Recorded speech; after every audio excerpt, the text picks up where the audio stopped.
LLM Insurance Law 2 class. I've just welcomed our guest lecturer, Mr. Patrick Brasher, and I'm now handing the floor over to him. Thank you very much, Patrick.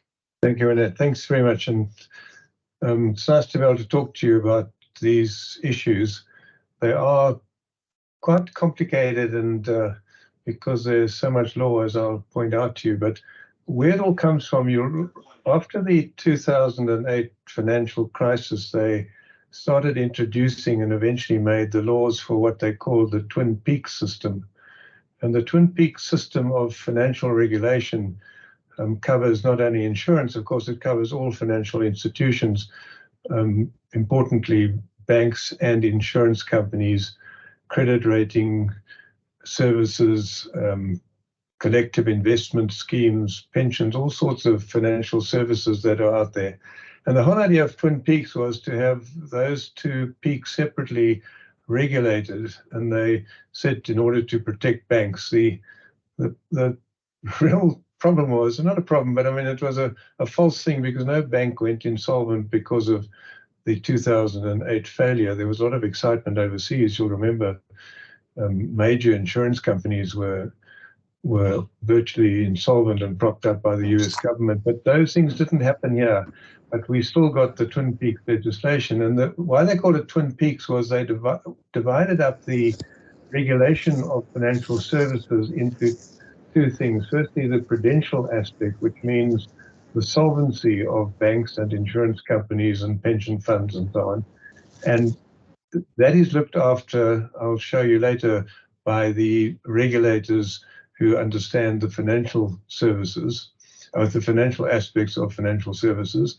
And the other peak was supposed to be the conduct regulation of financial services. And that's what we're talking about today, how insurance companies and intermediaries run their affairs and are regulated by the authorities. Now, what has happened is that the prudential side of it came into force with the Insurance Act in 2018, but the conduct laws are not even drafted yet. And we're now 5 years later, and the latest news that we had last week from the Financial Sector Conduct Authority was that looks like 2026, 2027. So it's heading for 10 years. We've had one peak and one sort of low hill, as I'll show you. So let me just show you how it works. Over and above everything is the umbrella legislation, and that is the Financial Sector Regulation Act. It's a 2017 act, but it came into force in July 2018. And that was intended to govern the Twin Peaks. It does to an extent, because you'll see from the diagram that there are two authorities created by the FSRA, and that is the Prudential Authority, which is a division of the Reserve Bank, who runs those prudential solvency aspects of financial institutions and produces, I mean, if you look at the standards that the Prudential Authority have produced, very complicated standards for insurers in particular as to how to maintain their solvency and to calculate their reserves and their capital actuarially and so on. And then the other authority is the Financial Sector Conduct Authority, and you'll see by their name that they are the conduct authority, and they look after how financial institutions behave towards their customers. You will have heard the phrase treating customers fairly. It's an overriding objective of the Financial Sector Regulation Act to see that the interaction by financial institutions with customers is fair and appropriate. Now, underneath the Financial Sector Regulation Act, the Insurance Act came into force. There's also a 2017 act that came into force in July 2018, together with a bunch of prudential and financial and conduct standards, how the insurance industry is run. But that Insurance Act 2017 is the Prudential Act. It deals mainly with licensing of insurance companies and solvency of insurance companies and how they conduct themselves as licensed institutions. Because the conduct law, which was known as the Conduct of Financial Institutions Bill at the moment, commonly known as the Kofi Bill, is only coming into force, we're guessing now, 2026-27. They've had to keep alive the conduct laws in the old acts, the 1998 Short-Term Insurance Act and Long-Term Insurance Act. And just let me give you a warning. It's not a warning, I mean, just a advice that although those acts are still in force, the Insurance Act has created life and non-life insurance companies. Life insurance companies do life business and they do investment business. Anything to do with life and death and long-term investments is a life insurer under the Insurance Act, a licensed life insurer. And a non-life insurer used to be called a short-term insurer, somewhat confusingly, is the indemnity insurer. They pay for losses that you suffer. And most of the work that I do is in the non-life space. The life space doesn't have as many disputes and policies and so on. It's more an actuarial thing than a legal issue often. And what we're talking about mainly today is that far right block, the Financial Advisory and Intermediary Services Act, which, because of its long title, everybody calls the FASE Act. It's the FASE Act that runs intermediary services. So the overriding legislation is the Financial Sector Regulation Act, and it covers all financial services and financial institutions defined in the Act. Financial services include promoting, distributing, advising on, and administering financial products, including intermediary services. That's what we're dealing with today. There are other financial services, insurance, banking, as I've mentioned already, collective investment schemes are financial services. But what we're talking about today is the intermediary services of promoting, in other words, selling in the sense of going out there and marketing insurance products, distributing the products, advising on the products, giving their clients advice as to what insurance they should have and shouldn't have and how they can get the best premium or the best claim paid, and administering the product in general to see that it's kept up to date and appropriate, as I'll come back to. So that is a financial service governed by the Financial Sector Regulation Act. Financial products include life and non-life policies. There's a whole list of financial products in the FASE Act right at the beginning, and it includes life and non-life insurance policies, and there's a whole list of other things. It includes bank deposits, etc., the other financial institutions. And financial institutions include financial services providers in the form of intermediaries, and we'll discuss in a moment what that means. It deals particularly with the registration of intermediaries and the debarment of intermediaries. In order to become an insurance intermediary or any financial intermediary, you need to pass exams which are promoted or set by the Financial Sector Regulation Act and run by some private bodies. You have to pass exams and be able to say that you know something about, you know what's in the FASE Act and you know something about the products that you're going to sell. And then you get licensed to sell maybe life policies or non-life policies or both, or medical scheme membership or collective investment schemes. You get a license according to your exams and your skills that you've demonstrated. And if you don't behave, you can be debarred and then be struck off the roll, as it were, of intermediaries for at least 2 years before you can apply to get back on again. If you don't perform the services appropriately, or the things that I see most often are people who are dishonest in the way they run their intermediary services. So the Act also has overall control over outsourcing arrangements, and I'll come back to that because it becomes important in the intermediary space.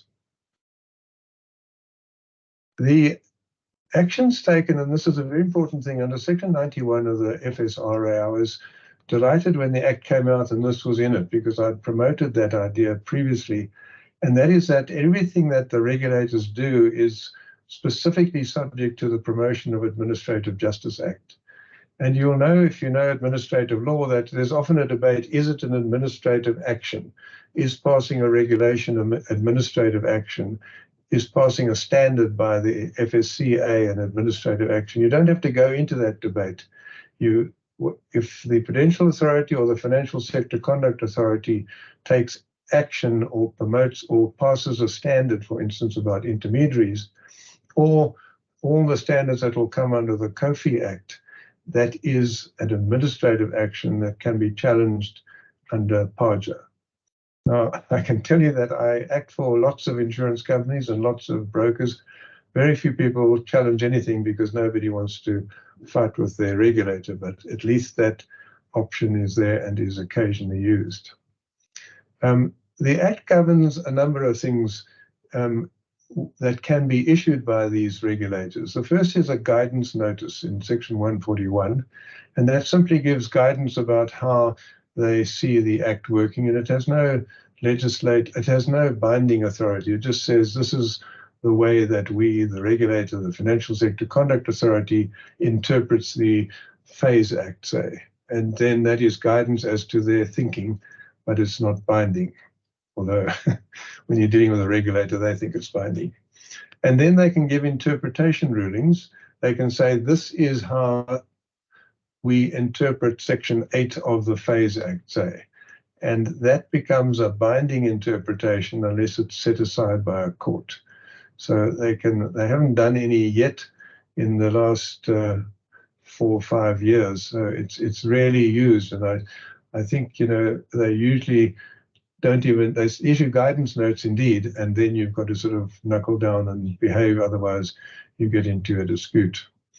And then there are the two kinds of standards, the prudential standards, which are issued by the Prudential Authority and dealing with the solvency of and prudential workings of an insurance company in our context, and the conduct standards, which are issued by the Financial Sector Conduct Authority, which tells insurance companies how to behave in relation to their policyholders.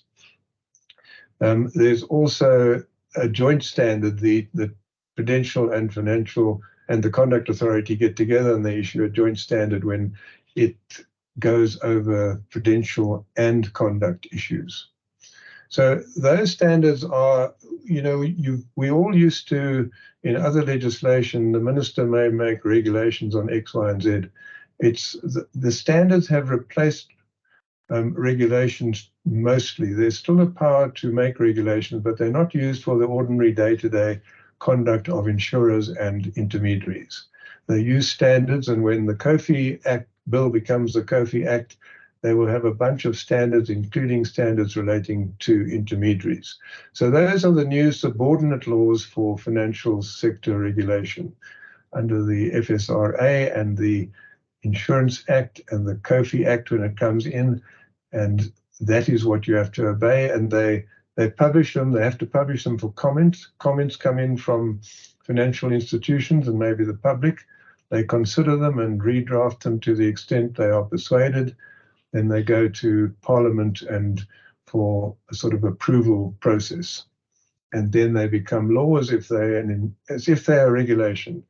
And where you see the word prescribed in old laws to do with insurance, prescribed now includes prescribed by way of a standard issued by the authorities, not a regulation only by the minister. And that is the way the industry is controlled. There are very few regulations left except what they've still hanging on to under the Long-Term and Short-Term Insurance Act. The FSRA also deals with enforcement action and administrative penalties. There are long sections giving the enormous powers to the Prudential Authority and the Financial Sector Conduct Authority. They've got the power to call people in, make them talk under oath as to what they've been up to.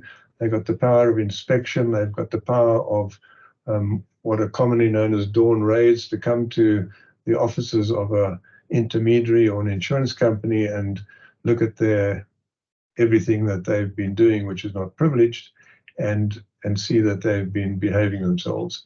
and then the right to impose administrative penalties, not only on institutions, but also on individuals. So good behavior is good practice.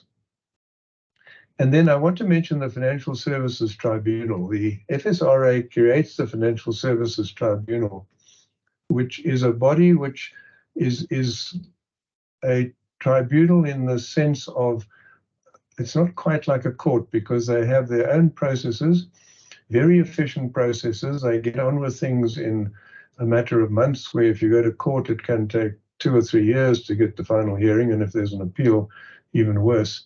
The Financial Services Tribunal is there to work efficiently, and you put in yours, if you object to anything that's been done by a regulator or by a financial institution, then you go to the Financial Services Tribunal, and more often than not, people waive the right to a hearing. It's dealt with on paper, and they pour out decisions very efficiently. If you should all register for the website of the Financial Sector Conduct Authority. It's called SP Notify, and every night I get a feed from SP Notify. It's sometimes all the new regulations and standards get published on SP Notify, and in particular, the Financial Services Tribunal decisions get published. The deputy chairperson of the FST is now Judge Harams, who was on the SCA before he retired. Very clever and very efficient, and that has really filtered down to all the other people who are adjudicating these matters. The decisions themselves are not often longer than 15 pages, sometimes a longer thing, 30 pages, but very efficient, clear descriptions of how, for instance, the Phase Act works in practice. And I recommend that you just log on to SP Notify and look at the decisions, because I will explain to you in real world terms with real world problems how the Phase Act actually works, and the Insurance Act and other things. There are many phase decisions by the FST. Now let's talk about intermediary functions, because they are many and varied. You'll know from your general principles of law that there are really two kinds of intermediaries. Or the one can be an agent, which has a specific agency to act on behalf of a principal, and the other is a mandate, which is it may be a specific mandate to do a specific act without having a binding principal-agent relationship. And there's also still something called a broker. It's not a term in the Phase Act, it's a common law term. And a true broker is somebody who brokes deals between two other parties without acting for one or the other specifically. The best example I can give you is if you were in the estate agents. They are theoretically the intermediator between the buyer and the seller, and they often give them both advice, and sometimes there's a conflict of course. They tell the seller how many millions they're going to get, and they tell the buyer to offer half of that. But that is a true broker, where you just try to bring two people together, and it still exists in the insurance world, but not as common as it used to be. So an intermediary can be a broker for the client, and you'll know that if you want to get insurance on your house or your car, you work through an intermediary who's authorized to act under the Phase Act, and they go out and they tell you advice. They say, look, I've got 5 insurers, and this one's got a better policy than that one, and this one's premium is lower, and this is the way you do it, you on behalf of the client. And that is sometimes a good idea. A lot of people these days buy online. You'll know that many of the insurance companies sell by call centers, which they themselves run. There's no intermediary to help you along. You deal directly with the insurer's call center, and you make your own decisions. Anyway, that's the broker for the client, good old-fashioned broker in the broker's office. And then you get an independent broker between the client and the insurer, and that's the broker I spoke about a few minutes ago. Then you can have an agent of the insurer. there are many, particularly in the life space, you'll find they call them tied agents. And that's an agent who acts only on behalf of the insurer, and maybe an independent person who only sells, say, Old Mutual products or Sunlong products or Momentum products. They are a tied broker, the agent for the insurer, and they go out and flog policies to you and me, and you. I know you may get them as soon as you graduate, you'll get calls from people saying, I see you've graduated, you're going to be a lawyer, can I sell you a policy? Those are the agents for the insurer, or maybe an independent agent. And then there's agents for both the client and the insurer. And this, as I'll explain to you just now, is what is very common in the insurance industry now. And it's largely, if I may say so, money driven, because if you act for more people, you make more fees. And also it's a because of the fact that there's not the same amount of expertise in insurance companies as there used to be, and I'm not insulting them, it's just the way the industry has gone. Much of the skills have been outsourced by insurance companies. If you went back to the 1980s to the Mutual and Federal building in town in Johannesburg, you'd find there was a whole floor of engineering experts, and then another floor of marine insurance experts, and another floor of some other kind of expertise, and they all had them in-house. And slowly but surely, those things were outsourced, and the people retired or they were retrenched, and they went and opened up their own establishments, expertise in marine insurance, for instance. And they, more often than not, they are outside insurance companies. These works are done by intermediaries who are experts in their field. Even in something simple like motor insurance, there are intermediaries who are expert motor insurance intermediaries. So that is in the dual relationship, and it creates two issues. One important one, there's a conflict of interest, because if you are an intermediary acting for me and I want motor insurance, but you're also doing the claims on behalf of the insurer, on the one hand, you want me to get the best deal. On the other hand, you're supposed to see that the insurer gets the best deal. And those potential conflicts have to be managed according to the Phase Act General Code. And they've got to be disclosed to the client to say, look, I'm not only acting for you, I'm also doing claims for the insurance company. So I will do my best to mitigate the conflict, but you need to be aware of this and have the choice whether to deal with me or not. But it's very common. It's done in a document attached to every insurance policy. There's a disclosure notice which discloses a number of things, including conflicts of interest, if there are any. Now, the intermediary services are defined in the subordinate legislation under the Long-Term and Short-Term Insurance Acts, and those are still done in regulations. The regulations have not been replaced by standards because they're waiting for the COFI Act, which is a long way away. So we still look at the regulations to see how intermediaries behave and what they can and can't do and what fees they can and can't charge. Now, the intermediary services are these. You'll see them, they're entering into, no, let me start again, because those words in the first line on the bullet there are important. It's services performing acts as a result of which people enter into, vary, or renew policies. In other words, in that context, going out and selling policies as a result of which somebody enters into or renews their policy. So it's the act of selling, in fact, and not actually entering into the policy, which we'll come to. And then maintaining, servicing, and dealing with policy, that just means your broker looks after you. And when there's a new wording come out, they'll recommend it to you. If there's another form of insurance you require, they may service your policy and add a section because you've had a newborn baby or something. That is the second thing. Collecting and accounting for premiums has become very highly regulated. In the old days, it was just a intermediary service like any other, and brokers collected premiums. the problem with that was that sometimes the brokers collected the premium and they didn't pass them on to the insurer.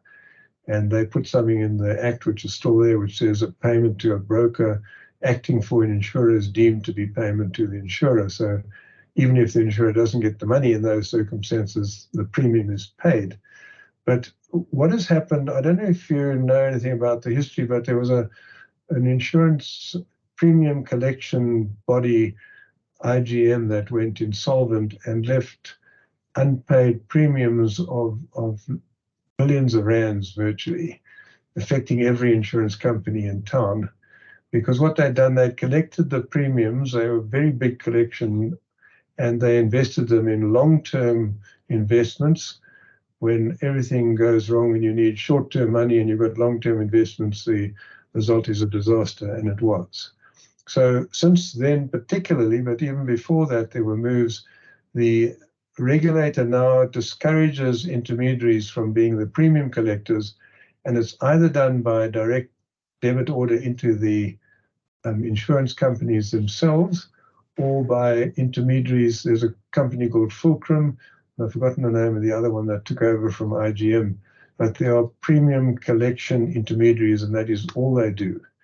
And the reason they do that is because if you've got a portfolio of insurance, if I've got household insurance with one insurance company, I've got car insurance with another, I've got life insurance with another. Well, let's keep it short term, but I've got household insurance, house owners insurance, and they're all different. And I want to have one debit order. So I send one debit order to Fulcrum, and they sort it out. They send my motor premium to Santam. They send my household premium to Nedbank Insurance. They send my house owners furniture insurance because I've got it through somebody else, and they divide up the money and spread it out.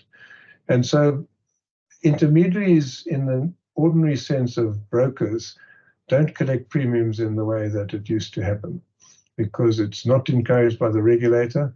They're trying to get much more safety in the handling of premiums, and you've got to have a specific agreement between insurer and intermediary in order to enable the intermediary to collect those premiums.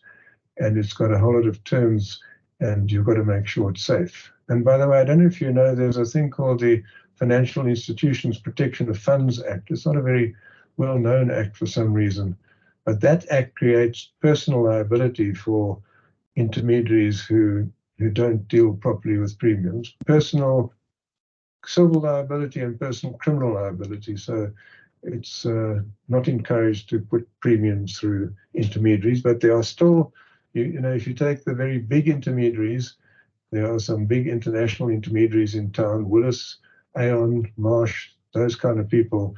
They still do their own premium collection because they've got a big brand and a big balance sheet, and it's a much safer hands in which to put premium. So it does exist. There are many premium collection agreements with intermediaries. And the final intermediary service is receiving, submitting, and processing claims. And that means when I have a burglary in my home or a motor accident, I phone up my broker and I say, won't you please put in a claim for me? And they send me a claim form and they run everything on my behalf. If you ever had to do that, if you've got a good broker, you'll find it's a really useful thing to have because it's kind of seamless. You just send you a form, you fill it in, and they chase up the insurer from there. So that is an administrative act of receiving a claim from me, submitting it to the insurer, and processing it to see that it gets done in a reasonable time. I'll come on to how you settle claims. Intermediary functions are regulated. I mean, the fees for intermediary functions in the non-life space, it is 12.5% for motor business and 20% for any other non-life business. That's a percentage of the gross written premium on the policy. It's less for motor insurance because there's such a huge volume of motor insurance business, and it's not complicated insurance. You know, comprehensive motor policies, they all look much of a muchness. It's not a big intermediary requirement. You've got to see that people get their insurance and get on a schedule. But the wording is pretty standard, so that you get less money for selling motor. The Long-Term Insurance Act has very elaborate commission regulations. The only the only product that is not regulated for fees is funeral insurance. That is now funeral and micro insurance under 100,000 Rand. And that is not a regulated commission. The other ones have got specific percentages. And the reason for it is that, often a funeral insurance may be a very small premium. It might be 500 Rand a month, 300 Rand a month. And if you start taking 8% of that, it's not enough to be able to sell policies at all. So that is an unregulated, but that's rare because they are small premiums with relatively small fees, unregulated. Now let's go on to binder functions, because this is when the intermediary has a much bigger role to play on behalf of the insurer. A binder holder is a person, an intermediary that acts for the insurer, and they perform binder functions for the insurer. Now, the reason the word binder is there, and it's been in the insurance world for centuries probably, is that the intermediary has what they call the pen. In other words, the pen they can sign documents which bind the insurance company. So that's why it's called a binder, because the intermediary can bind the insurance company if they've got a proper binder agreement under sections 48A or 49A of the two short-term, long-term acts. You enter into a binder agreement and you can perform the binder functions. Now, the second bullet, you'll see the major functions they perform are entering into policies and settling claims without referring back to the insurer. That's a binder function. The binder holder can phone me up and sell me a policy and sign me up there and then without saying to the insurer, look, I've got a good client for you, will you approve it? They have the pen to approve that policy and to issue it.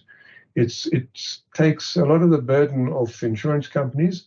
It's also for the very reason I gave earlier, that you might be an expert binder holder in marine insurance, and you've got all the skills and experience in that very complicated world of marine insurance if you ever dipped into it. And they have the binding authority because the insurer themselves may not have a marine division. So they can bind policies, enter into policies, renew policies, vary policies, add endorsements to policies, and then they tell the insurance company afterwards, this is what I've done. And it's usually up to a limit. They will say, binder holder, you can only bind me for motor vehicles valued under 1.5 million. You've got a limit of authority, but within that authority, they can bind the insurer. And then you can get settlement rights. In other words, the binder holder can now settle a claim. Going back to my example, there's a complicated marine claim for some goods that were lost in transit. And there are all sorts of time limits, you'll know, on these marine policies. And they can then look at the claim and see whether it's a proper claim under the Act and settle it on behalf of the insurer and tell the insurer later that it's been done. Also, always with a limit. So you can settle claims of 1 million or 500,000 Rand or whatever the kind of policy is. So there you are. That's the main binding thing, entering into policies and settling claims without referring back to the insurer. Binder holders also get money if they determine policy wordings. And by that, I mean they decide they don't make up policy wordings in the sense of all the general terms and conditions. Those are normally fixed by the insurance company. But they settle the policy wording in the sense of describing the assets that have to be insured, describing the property insured, making sure that all the limits are right in the policy. Those are determining policy wordings. They can determine premiums in the sense that they've got a premium rate from the insurance company, but they can say, look, your premium for your vehicle valued at so much is X, and your premium for your household insurance is Y, etc. Fixing premiums and fixing benefit limits. They will say you've got insurance for your household assets up to R1 million, say, and they put the million in the schedule of the insurance, and that is a binder function because they bind that without going back to the insurer. The two surviving acts, short-term, long-term acts, say what has to be in a binder agreement. If you look at sections 48A and 49A, they've got a long list of things that have to be in a binder agreement, and those are the only things that must be in a binder agreement. Intermediary can't have other services like intermediary services in a binder agreement. And then if you look at the regulations, Part 6 of the regulations in both those acts, there are more terms and conditions as to what you can put in the agreement. The general principles for remuneration, remuneration is always a big issue, you know, because intermediaries have to make money and they perform skilled and responsible functions, and they get fees for doing so. Now, the general principles relating to binder agreements are that they have to be, well, can I just start at the bottom? Because if there are two kinds of intermediaries under the FASE Act. You register as an intermediary, and you can say I'm either an intermediary who gives advice and perform intermediary services like entering into policies and issuing policies, etc. Or I don't give advice, I just perform the other intermediary services. If you don't give advice, then you don't have a fixed fee for a binder function. If you do give advice, there's a tariff of fees, maximum of about 14% for a binder holder who performs all the binder functions. So there's either a regulated fee or an unregulated fee in the narrow sense of a tariff. If it's unregulated, then these bullets apply. Your fee has got to be reasonable and commensurate with the actual cost of performing the function and the resources, skills, and competency required to perform it. That means that theoretically a binder fee can be greater for something which is difficult, like my example of marine again. Aviation insurance is very particular. Those kind of very specialized things, there may be a higher binder fee because it's a rare skill. And also the actual cost of performing the binder function. Those are difficult things to regulate in a sense, and most insurers stick to more or less the tariff. I mean, if the tariff is 14%, they might go to 16 for a marine underwriter because of a special skill or a special portfolio of business that they bring across, but it's generally within that kind of range. The second bullet says nobody may be remunerated twice for the same function. So when you're performing a binder function, say you are entering into policies, the regulator will say, well, part of entering into policies is issuing policy documents. When you enter into the policy, you load it up on your computer and you print out or you email it to the insurer and to the client, and you actually produce the policy. And that is what's known as an ancillary service. So you can't say, look, I'm performing a binder function for 14% and I want another 2% for issuing policies, because then you're getting paid twice for the same function. In other words, entering into policies with the ancillary act of issuing the document. And the remuneration must not create conflicts of interest nor impede fair outcomes to policyholders. And why they say this, they say if it's unregulated, you can't just make it open-ended. If you make the binder fee 30%, now you're taking 30% off the premium that you and I pay as the policyholder insured, and there's very little left for the risk premium. So the premiums go up, and it impedes fair outcomes for policyholders. I mentioned to you that the whole purpose of the Financial Sector Conduct Authority is to ensure fair outcomes for policyholders. So the remuneration has to be within reasonable limits, so it doesn't create too much expense taken off the premiums that you and I pay. And I've dealt with the advice issue. Now, there's a special class of intermediary which is a binder holder, but is also called an underwriting manager. And the underwriting managers were created some years ago for the reason I gave you, when insurance companies, the large insurance companies, started outsourcing their complex claims in engineering, insurance, engineering, marine, aviation, specialized kind of functions. People who used to work for the insurance companies went outside and started underwriting management agencies. where they had the special skills, and there are many of them around now, partly because of the reason I'll tell you in a minute. So the first bullet is important, that word only at the beginning of the second line. An underwriting manager can act only for an insurer.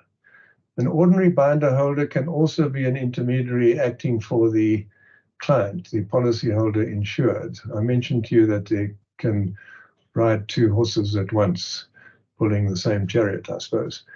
But a binder holder can act for the insured. An underwriting manager cannot.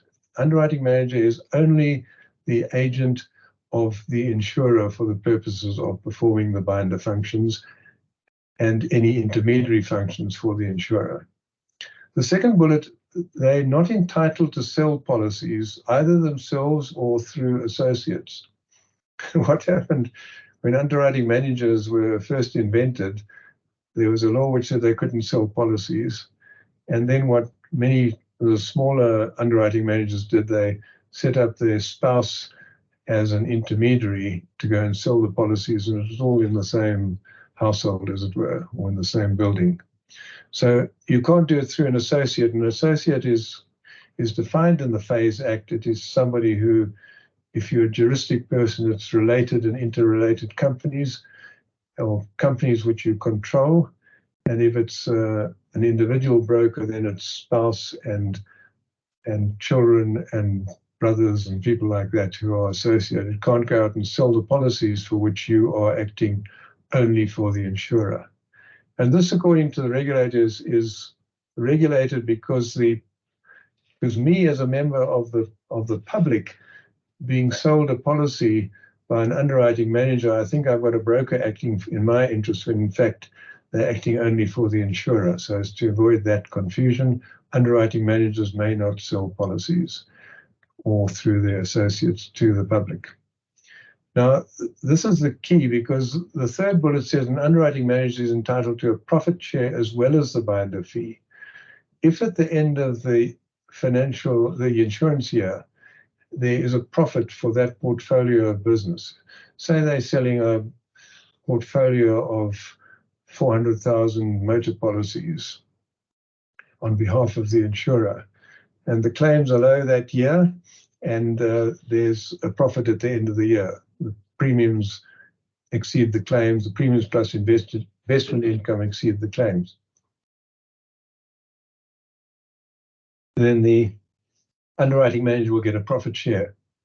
And that profit share varies. It can be a huge share. Sometimes if the underwriting manager's got a huge portfolio which only they can manage and bring along, they might even get 90% of the profits and the insurers take 10. What might be an ordinary motor portfolio and they get 50% of the profits and the insurer gets the other. But there you can, that is why people like being underwriting managers, but it does mean that you can't go and sell policies. Now think of that. If you're an expert aviation or marine underwriting manager, you want to be able to go out and sell policies because you've got the skills to go and talk to me about my aviation needs for my new helicopter. So they can't do that, and that's why not everybody goes into the underwriting manager, or there's all sorts of other devices that they get someone else to sell the policies without being an associate. I put the last thing there about Lloyd's. If you know a little bit about Lloyd's, Lloyd's is a special dispensation and has been. I went into the history the other day, and it goes back to the late 19th century. Lloyd's has always been special dispensation under the insurance laws that they're allowed to do business here, although they're not a South African insurance company. And the reason is that the Lloyd's underwriters in London, and they're all individual underwriters forming syndicates, they've got enormous capacity. There's a huge pot of money there and a huge pot of skills. So most countries in the world, even major countries, USA, everywhere, Australia, you name it, Lloyd's is admitted as an insurer in that country, and they are usually represented in the country because they're not present here by a binder holder. And that last bullet is important. The insurer has ultimate responsibility for their binder holders and underwriting managers. They can never be heard to say, well, I didn't know what they were doing, and they didn't do it with my authority, unless there's some really fraudulent behavior. They're responsible for what the intermediary does. Patrick, it's Vanette. Sorry to interject. I know you can't see yourself. So for the last slide or so, your head is starting to almost be cut off. We can see you up to your, yes. Let me just see. Let me just do that. Yes, now, yes, I think that's a bit better. Thank you. We could see you all the time, but it was starting to cut off just there at your eyebrows. Thank you, Patrick. We're finding it very interesting. Thank you so much. I don't want to cut off my brain, then I don't know what I'll do. Thank you, Patrick. Okay, outsourcing. Outsourcing is dealt with in the Financial Sector Regulation Act in a very broad sense. If a financial institution doesn't perform a function themselves or an activity, and they give it to some third party to perform, then there are strict rules about how and on what basis you give somebody else your functions and activities. And the only outsourcing that is regulated at the moment is insurance outsourcing under the insurance laws. There's a prudential authority, a prudential standard which specifically deals with outsourcing. I think it's GOG 5 or something, the GOI 5, it's in that slide. So what it tells you, and that can be outsourcing of any important function. It may be some of the motor insurers, the smaller motor insurers particularly, don't have their own claims department. There's an independent company called a claims administrator who deals with all the administration of their claims. And that is outsourcing. And you can understand why it's regulated through intermediaries, because if the insurance company is outsourcing important functions, they've got to make sure it's done by somebody who's competent and able to do it and to keep an oversight. So it can be anything, by the way. It doesn't have to be, you can outsource your IT function. You can say, look, I'm not a big enough insurer to have a huge IT function. I'm going to outsource all my servers and so on to a third party. And then you've got to have an outsource agreement and make sure that the third party is competent and financially sound, so that your whole system doesn't go down suddenly and policyholders are left in the lurch. So all forms of major outsourcing of what they call control functions are strictly regulated under Prudential Standard GOI 5. And you must ensure as an insurer, and the intermediary must behave in this fashion, that the risks are not materially increased by outsourcing. In other words, that the outsourced person can perform the function as well as you can, that it complies with GOI 5, and it's a function which would normally be performed by the insurer. Now think of that, issuing policies or administering claims would normally be performed by an insurer. So if you give that to somebody else to do, then it's a outsourced function. But if somebody outsources in the narrow sense, somebody briefs me as an attorney to give them advice on compliance issues, that's not an outsource, because they're getting external advice. The same with employing a loss adjusting firm or appointing a panel beater to repair all the cars that are insured by you. Those are not outsourced because they're not really insurance functions. All outsourcing arrangements have to be reported to the Prudential Authority. Well, it says Prudential Authority in the Act. I should have said earlier that in relation to all conduct issues, the Prudential Authority is the appointed authority under the Insurance Act, but they have the right and have exercised the right to delegate all conduct functions to the FSCA. So in fact, the FSCA runs all the conduct issues like outsourcing, not strictly as if you read the Insurance Act, you'll see that the authority is and the Financial Sector Regulation Act, the authority is the PA, but it's been delegated conduct issues to the FSCA. Outsourcing remuneration is subject to those general principles that I mentioned in relation to binding. It's got to be reasonable and commensurate with the activities and so on. And the whole idea is an insurance company shouldn't outsource functions unless the other person can do it better than they do it or cheaper than they do it. You can't just outsource everything and lose control of your own functions at a cost which is greater than you could do it yourself, unless there's some expertise that you want out there. Like IT is a good example. IT is moving so fast now that you might want to get experts who act for many people and have got the muscle and the expertise to do so. And the insurer must ensure competence, integrity, and ability of the outsourced service provider. Before you outsource anything, particularly a major function, the intermediary will get the insurance company performing a due diligence on them to see that they've got competence, integrity, ability, financial backing, and so on to perform the services. Now let's look at some other forms of broker fees, intermediary fees. If an insurer pays an intermediary other than any other remuneration, it must be notified to the FSCA within 30 days. What happens in the market is that between intermediaries looking for more income and insurers looking for more business, they devise ways of giving intermediaries other functions that are, for instance, some intermediaries, when you have a motor accident, there's a clause in your policy which says the insurer will hire a car for you while the car is being repaired. And then the insurance company says to the intermediary, well, you run the function of finding cars and monitoring the use of hire cars while the repairs are being done, and I'll give you an extra fee for that. Any kind of arrangement like that where you're paying a broker something in addition has to be reported to the FSCA, because they want to keep an eye that there's not money passing for very little work, or for no work at all, or for work which is already being performed by somebody else. So every cent that goes into an intermediary's pocket from an insurer needs to be notified to the FSCA, in addition to the commission of 20%, say. Then there's a thing called a broker fee. An independent intermediary that's acting for me as my broker can charge me a fee for the advice that they give. And this is not a fee where you can be remunerated twice for the same service.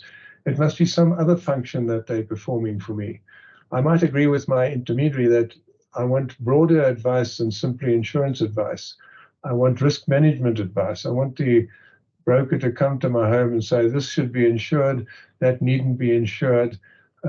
Your paintings are wonderful, but the premium is going to be X, so I suggest you do some risk management and bolt them to the wall or something. Those kind of advice, which is not intermediary services, I can agree with my broker that I'll pay an extra 10% of my premium can go to the broker for other helpful services that the broker performs. For instance, finding a hire car when I have an accident because I haven't got it in my policy.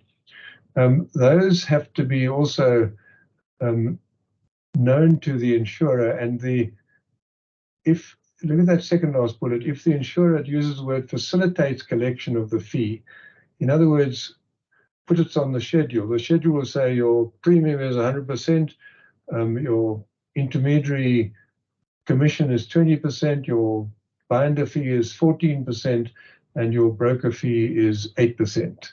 As soon as it goes on the policy schedule and it gets collected with your premium, then the insurer has to make sure that it is legitimate in terms of those previous bullets. So it puts a burden on the insurer not to collect money which is not for a service which is not being performed. A broker fee must be agreed in writing between me and my broker, and I can terminate it at any time. I can say, look, you haven't been doing anything useful for me for the last 6 months. I'm terminating the broker fee. Then we're on to the FASE Act. The FASE Act governs all the activities of financial services, and that includes giving advice and performing intermediary services. Those intermediary services I mentioned earlier, entering into policies, collecting premiums, maintaining, varying, renewing policies, and administering claims. Those are intermediary services. And over and above that, I can give you advice.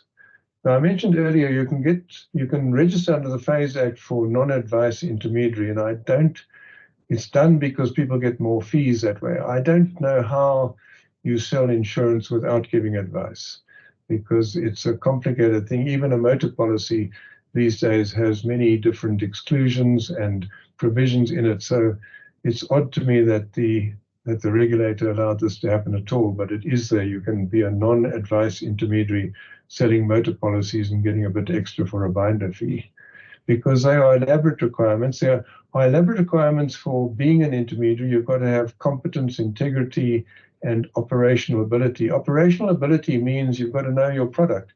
You can't go out and sell a difficult life product which has got dread disease cover, all sorts of other things which are in 50 pages without knowing what you're talking about, because you are dealing with a client.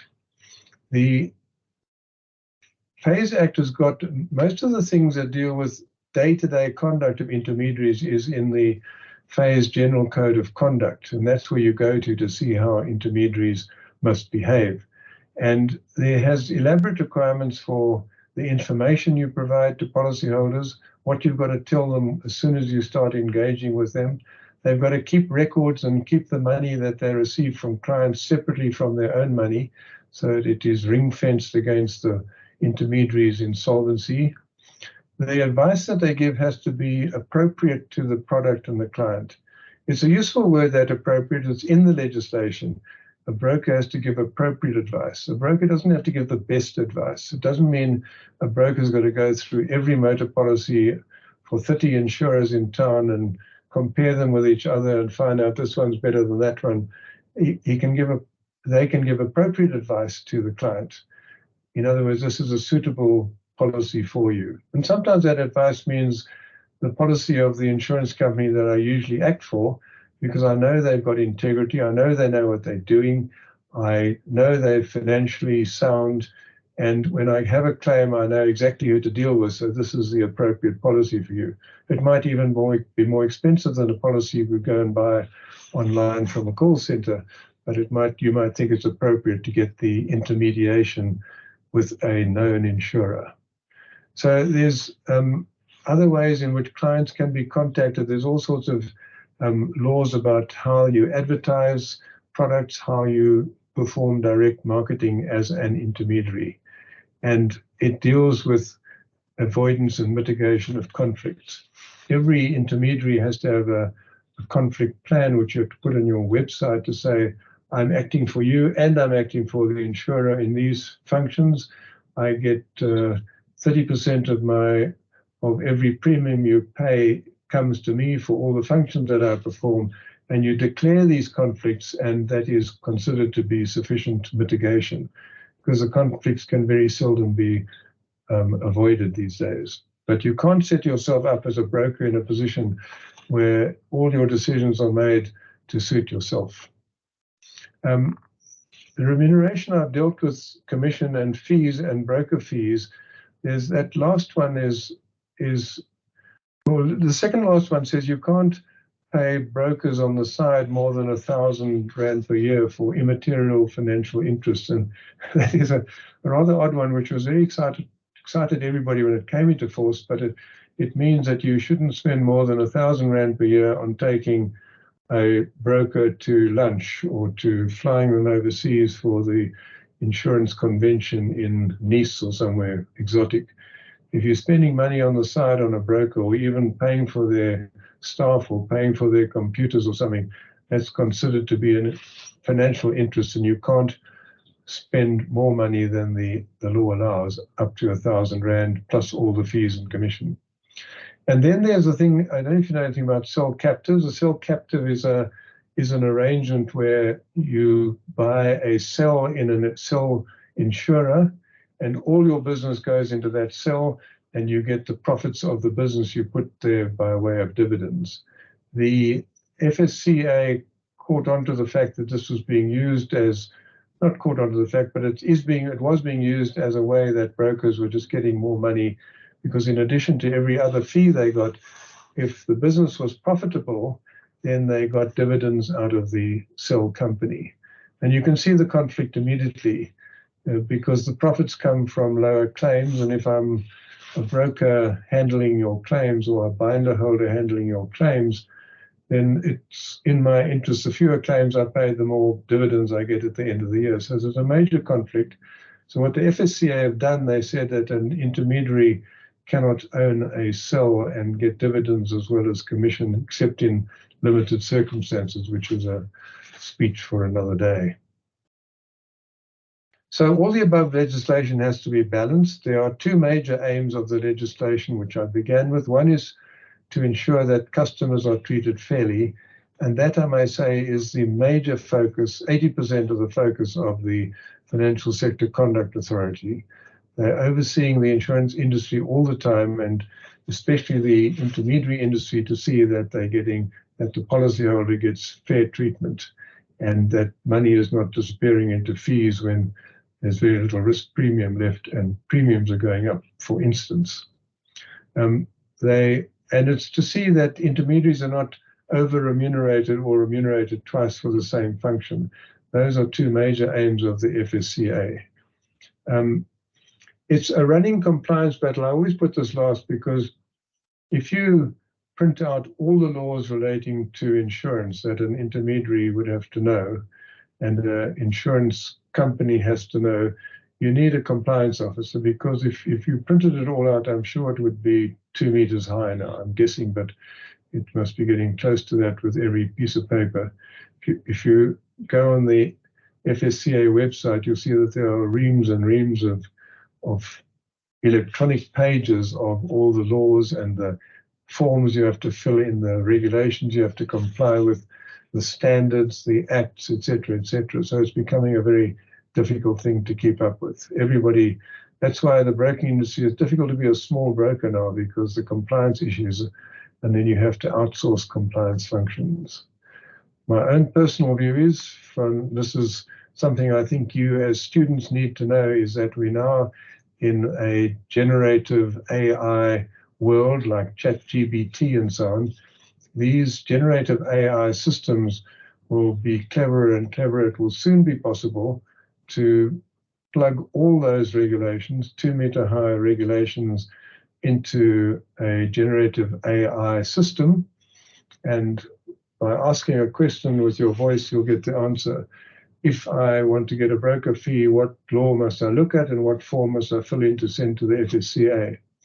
Why I'm telling you this is that you've got to, if you're looking for a career in insurance or intermediary services, beware of the fact that some of those services are going to be within the next few years, and I'm always ahead of the game. I just think it's not many years before a lot of the ordinary administrative functions will be done by artificial intelligence. And what you need to do, besides listening to me and listening to Annette and studying law, you must get up to date with AI and generative AI, so that you know how to use these systems with integrity and with intelligence. But if you don't, you will fall behind. So thank you for your time. I think I may have run over a few minutes. Sorry about that. But it's a big subject which I've only touched on. Thank you very much, Patrick. It was really interesting as always, and you've got a wonderful manner to explain difficult concepts to us in a very interesting and actually in a very simple way. But we take note that there's a lot to take note of, that there's a lot of changes, still coming. And yes, this is definitely a field that students can get specialized in. I'd like to just open the floor for questions.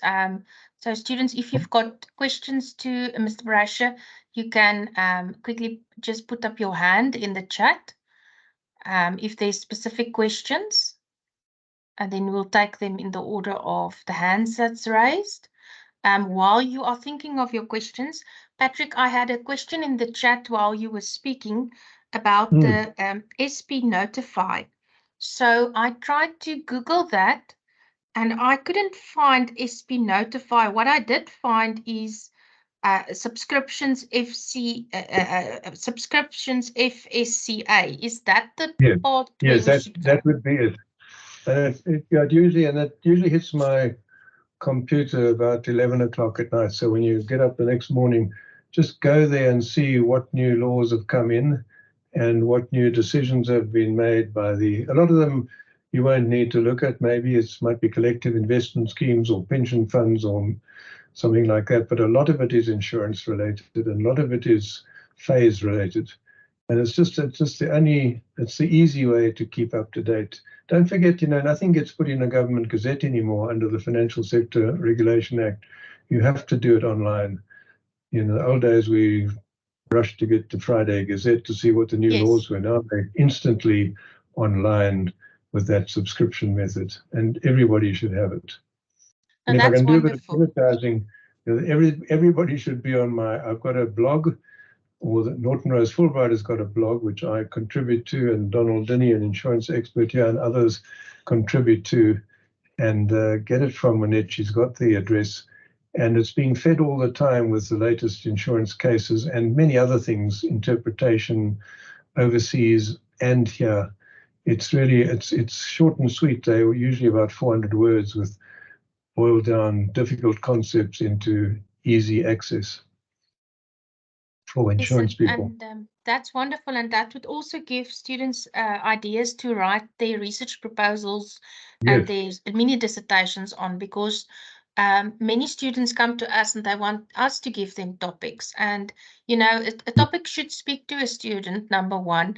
It should be something that's researchable, that, that there's room left for critical analysis. And yes, so I think that blog can really fill that function. Patrick, from my side, thank you very much. I think you've touched on everything. There doesn't seem to be questions. I just want to go to the chat. Oh no, there is a question from I think Rutondwa Mkunu. You can raise your question if you've got a question. Thanks, Prof. Thanks for the chat, Patrick. It was really informative and interesting. And I don't know if maybe I'm going to be asking too much for the time that we have, but you spoke about the... Sorry, Miss, you are a bit soft. Can you just speak a bit louder, or put the volume on your computer a bit up? Else we'll just have to make sure that Mr. Braysher can hear you. So just speak a bit louder. Now? It's a bit better. Can hear you. Okay, yes. No, I wanted to ask about the cells that you mentioned. I think you called them cells that brokers would sort of have. I don't know if they would get like a profit share, or how would that work? You mentioned that it was, legislated against to avoid that conflict of interest. Could you just explain that a little bit more? How would that work before they were eliminated? Yes, a cell is a invention. It's worldwide, but it was invented in this country in about the early 1990s. And Guardrisk is one of the leading cell companies. There are others like Centric and MFRF. But what you do is, if you've got a big portfolio of business and you want to get something back, in the traditional way of insurance, if you paid your premium at the beginning of the year and there were no claims, you get nothing back from the insurance company. They make all the profits. So if you manage your risks very well, the insurance company used to get the benefit. So now you can buy a cell. You can say, I will take a cell within an insurance company, and I will put all my business into that insurance company, but you must ring fence the income and outgo. And if there's profits, then I want those profits. So it's a nice way, and it's used very effectively by very big players. You'll find that Transnet has got a cell. People like MTN, Vodacom, some of the big banks with all their insurance portfolios have a cell, so that they don't pay, if those sort of premiums are millions a year, and if there's good risk management, you want some money back. So that was the principle of a cell, and it works very well indeed for people to get something back for their risk management. But because there's this conflict when an intermediary owns a cell, getting a dividend as well as all the other earnings, there was a joint guidance note or I've forgotten, there was a guidance note or an actual standard last year which said that intermediaries can't own cells in more than one company because they had cells in different cell insurers, and it was strictly regulated now. There's very limited ways in which an intermediary can have a cell. Of course, what happens is then the intermediary looks for some third party to own the cell, which is not an associated company, and somehow probably gets the money on the side. I don't know. But that is the principle, is that you can get the money out for good risk management, but when it's an intermediary owning the cell, then the authorities discourage them earning extra money by dividends over and above all the other fees that they're getting. Thank you very much, Patrick. I think that's clear. I see there's another student with a question, Natasha van der Westhuizen. Hi, good afternoon. How are you doing? Very well, Fine, thank you. you. Good, good. Thank you so much. I am a bit late to this meeting. What I do want to touch on quickly, Patrick, if you don't mind, you mentioned with regards to broker fees that if a client doesn't want to pay a broker fee anymore, that they can basically say to the broker, okay, I'm done, I'm not going to pay it. With large policies, I have seen that some brokers will have an agreement with a client to say that they need to cancel within, let's say, 3 months before they can then cancel that broker relationship. How's that regulated? Is that right? Because if the client is no longer a client of that broker, why can they be paid? Yes, no, it's a separate thing. You see, if you might have to give 3 months notice to close down the intermediary relationship, but you can stop the broker fee immediately. You can't lock someone into a broker fee. I can't remember if it's got a period of notice, but it just says you can stop it at any time. So you don't have to keep paying the broker fee just because you got a 3 months notice period on the intermediary agreement. Okay, fantastic. Okay, thank you so much. There's normally a monthly fee, so you'd say, look, from the end of this month, you can't take a broker fee, and then. And if it's an annual policy? I don't think the broker fees are not normally paid annually. I suppose it could be. Then you're stuck with it, although you should really get a refund if it's cancelled early. Okay, perfect. Thank you so much. Pleasure. Thank you very much. I don't see any hands from students, although, Patrick, while you are online, I just want you to ask you, and this is something unrelated, but you did touch on it in the beginning. If you can, in 2 or 3 lines, just tell us business interruption insurance, just give the students an update where it is in the market today. And then also, you mentioned dealing with load shedding issues. Also, just briefly, what's the hot topics there? Before we finish. Yeah, this business interruption insurance is a really consequential loss, isn't it? If you have a fire and you've got a trading company and you're out of business for a year whilst your premises are being rebuilt and restocked, you can buy business interruption insurance for fixed periods. So let's say 12 months in this case. And the business interruption insurance will pay your loss of profits or your loss of income, depending how you enter into the policy for that 12-month period. And of course, in the COVID time, there were many bits of litigation. You can't believe how many there were in the USA, saying that there was an extension in many hospitality policies for hotels and restaurants and other hospitality industries, which said that if your business was closed down as a result of a contagious disease within, say, 15 kilometers of your premises, you got business interruption. And when the lockdown happened, there were just hundreds of thousands of claims here, and there were huge claims in the United Kingdom, for instance, where there was a big lockdown. So that was business interruption insurance. Now, what happened? The insurance companies got rightly spooked because the claims start outrunning the premium income. I mean, these extensions were given, just added on to policies for no extra premium, in fact. And they went to court and said this wasn't the intention. This was when you've got somebody who arrives in your guest house with scarlet fever and you've got to close down for a week.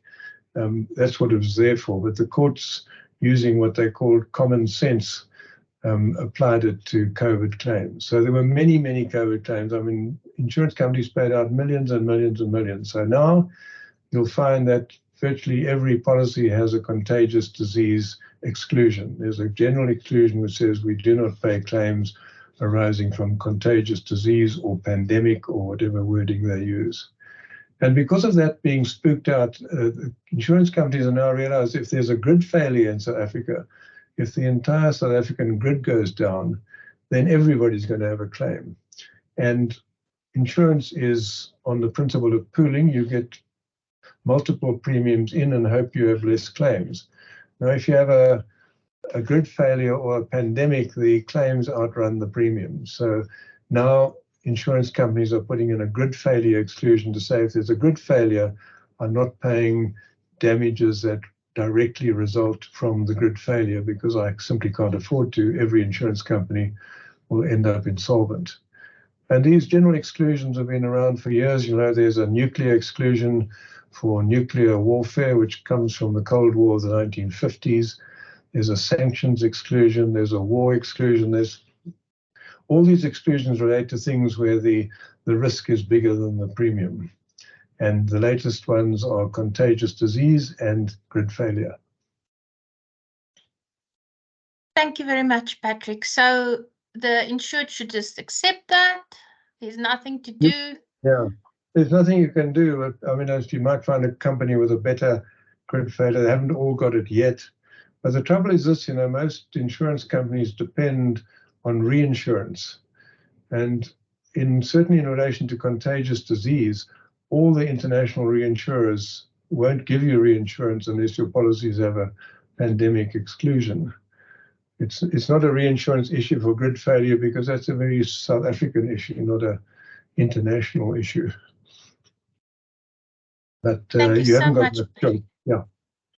Thank you so much, and thank you so much for speaking to us again. And may I just ask that your secretary sends us the PowerPoint presentation as well?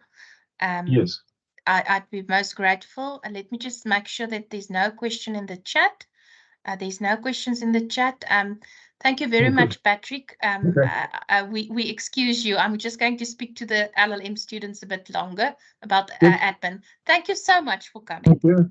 Thank you. Bye-bye. Pleasure. Always a pleasure. Bye-bye. Bye-bye. Okay, so in the class, thank you very much, students, for attending the class. At this point, I will excuse the undergraduate students. If there's any undergrad students still here, we will post the recording on the undergrad site.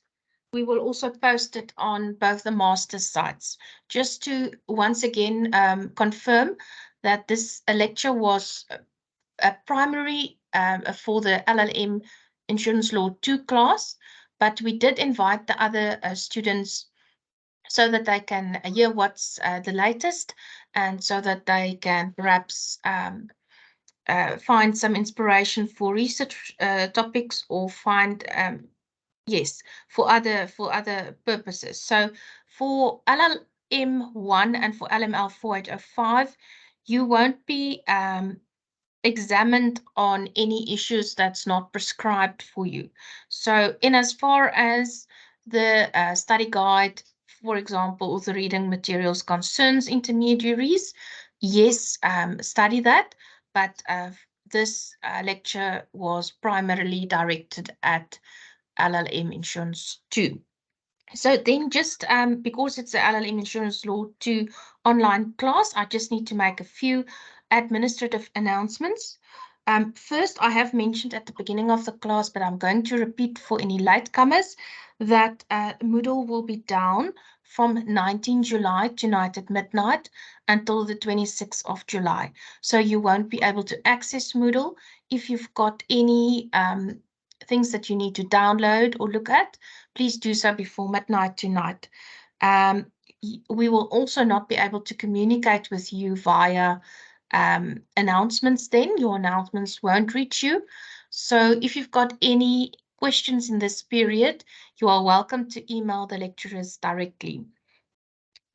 You will see that the Moodle site for this module, I create shells where each topic or learning unit is grouped together. So you'll see I've already published the shell for lesson note being then the introductory lesson on how we go about. Then lesson 1 dealt with topic 1. I presented that class in June. Lesson 2 will be opened for you more towards the end of the month, and lesson 3 as well. So each of these learning units or lessons, you'll see contains a very short introduction, and then I post the recording or the narrative PowerPoint there, and then also linked to that you'll find any related files or folders, documents, and then also a discussion forum question, a practice question, which you can practice with the eye of on practicing your skills for the exam. So that is how it's structured on the site. Then just for your interest, the assignment 1s will be marked and released and then after Moodle is online again, so expect it more towards the end of the month. The second assignment will be opened around about 7th of September. And that is basically it. There will be narrations posted. I apologize for this disturbance in the background. There will be the narrations posted on topics 4, topics 5, and topic 2. So you had online classes now already on lesson note, on topic 1, the history and new developments, and on topic 3, insurance intermediaries. The lessons on parties, marine insurance, and life or accident insurance will be narrations. And then between September and October, beginning of November, there'll be a class on liability insurance and reinsurance, a joint class by myself and our expert from academia, Dr. Kushka. And then there'll be also a class again by Mr. Brasher on insurance and the Constitution, the Bill of Rights, and related case law and legislation. So that is our administrative announcements for today. I thank my colleagues, Mrs. Dagama, who was present but had to leave, and also Dr. Vambe, that is still present in this meeting. And I wish you well, students. Any last questions before I end this meeting? Okay. Yes, Ms. Rotondwa? Sorry, Prof. I just wanted to check when the assignment marks will be out. I know you said mid-July. I was wondering if that's still the case. Our Moodle system will be down, so it will not be able to release them tonight. So I just said to you earlier in my administrative announcements, now expect it more towards the end of July, Okay. when the Moodle systems, it seems it will open again the 26th of July, but let's just give us a bit more space in case it's late. So let's just make it the end of the month.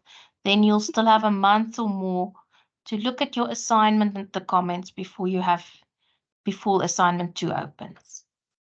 Okay. Thank you very much, Prof. That's a pleasure. But Mr. Brasher did refer to the case that you had to read and that you had to answer on for LLM 2. I know that the LLM 1 marked by Dr. Vambe was already released, and that due to technical issues, the marks were rerun and re-updated. So if there's any LLM 1 students in the class, some would see that their marks have been adjusted upwards. Okay. Anything from your side, Dr. Vambe?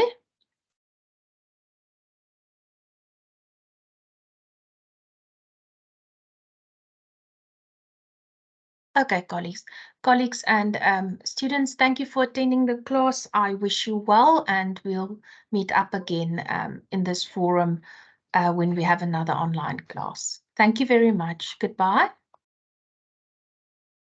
Thanks, Prof. Bye.